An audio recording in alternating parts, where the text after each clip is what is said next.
ତ ବର୍ତ୍ତମାନ ଯାହା ଦେଖାଯାଉଛି କି ଚିକିଙ୍କ ମା କାହା ସହିତ କଥା ହେଉଛନ୍ତି ଓ ତାଙ୍କ ସାଇଡ଼୍ରେ 2 ଜଣ ଗୁଣ୍ଡା ଫୁଲଗସ୍ତ ଧରି ଠିଆ ହୋଇଛନ୍ତି। ସେତିକି ସମୟରେ ରୋହି ଚିକି କହୁଛନ୍ତି କି ଯେ ମୁଁ ଜିତିବା ପାଇଁ ହେଲେ କିଛି ବି କରିପାରେ, ଆଉ ତୁ ଏଇ କଥା ତ ଭଲ ଭାବରେ ଜାଣିଛୁ। ସେତିକି ସମୟରେ ଚିକି ତାଙ୍କ ମମ୍ମିକୁ ବଞ୍ଚାଇବାକୁ ଗଲାବେଳେ ତାଙ୍କ ମମ୍ ପଛପଟେ ବୁଲି ପାରୁଛନ୍ତି। ଯେତେବେଳେ ଦେଖୁଛନ୍ତି ସେ ଗୁଣ୍ଡାମାନେ, ତ ସେମାନେ ସେଠାକୁ ପଳେଇ ଯାଉଛନ୍ତି ଏବଂ ଚିକି ଆଉ ବଞ୍ଚିଗଲି କହି ନିଶ୍ୱାସ ଠିକ୍ ସେ ନେଉଛନ୍ତି। ଏତିକି ସମୟରେ ରୋହି ଆସି ଚିକିଙ୍କ ପାଖରେ ପହଞ୍ଚି ଯାଉଛନ୍ତି। ଚିକିଙ୍କ ମା ଆପଣ ଟେନସନ୍ ନିଅନ୍ତୁନି, ଏଇ ମିଟିଂଟା ଆରେଞ୍ଜ କରିଦିଅନ୍ତୁ, ମୁଁ ଯାଉଛି କହି ପଳେଇ ଯାଉଛନ୍ତି। ତାପରେ ରୋହି ବଡ଼ ପାଟିରେ ଆସୁଛନ୍ତି କହୁଛନ୍ତି କି ଡରିଗଲୁ କି ଚିକି, ଡରନି। ରୋହି ତା କଥାରୁ କେବେ ବି ଓହରିନି। ତାପରେ କହୁଛନ୍ତି ଏନିୱେସ୍ ଛାଡ଼, ତତେ ମୁଁ ଗୋଟେ ଗିଫ୍ଟ ଦେବାକୁ ଆସିଛି।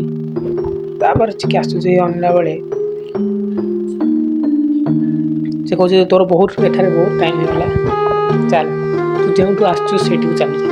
ଯଦି ଏ ଗିଫ୍ଟ ଆଉ କିଏ ଦେଇଥିଲେ ଭଲ ହେଇଥାନ୍ତା, କିନ୍ତୁ ଶୁଭରାଜ୍ୟଟି ମୁଁ ମୋ ହାତରୁ କରିବାକୁ ଚାହୁଁଛି।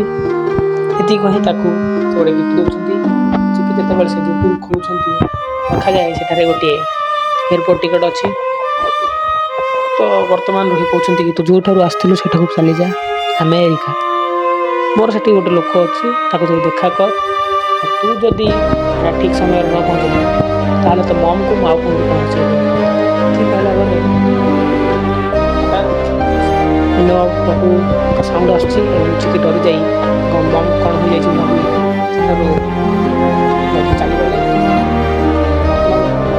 ଦେଖାଯିବ ଆଗକୁ କ'ଣ ହେଉଛି, ତାକୁ ଜାଣିବାକୁ ହେଲେ ଆମ ଚ୍ୟାନେଲ୍। ତ ହେଲୋ ଫ୍ରେଣ୍ଡସ୍, ଆପଣଙ୍କୁ ସ୍ୱାଗତ କରୁଛି ଆମର ଏହି ରାଜ ଅଫିସିଆଲ୍ ୟୁଟ୍ୟୁବ୍ ଚ୍ୟାନେଲ୍କୁ। ତ ଆସନ୍ତୁ ଦେଖିବା ଆଜି ଆପଣଙ୍କର ଫେଭରେଟ୍ ସିରିଏଲ୍ ତୋ ପାଇଁ ମୁଁ ଏବଂ ତୋରି ପାଇଁ ମୋର ଏହି ଅଧ୍ୟାୟରେ କ'ଣ ହେବାକୁ ଯାଉଛି। ଏତିକି ଆଗରୁ ଭିଡ଼ିଓଟି ଆପଣଙ୍କୁ ଭଲ ଲାଗିଲେ ଆମ ଚ୍ୟାନେଲକୁ ସବସ୍କ୍ରାଇବ୍ କରନ୍ତୁ ଏବଂ ଲାଇକ୍, ସେୟାର ଏବଂ କମେଣ୍ଟ କରନ୍ତୁ। ଏପରି ସିରିଏଲ୍ର ଭିଡ଼ିଓ ଜାଣିବାକୁ ହେଲେ ଆମ ଚ୍ୟାନେଲକୁ ସବସ୍କ୍ରାଇବ୍ କରନ୍ତୁ।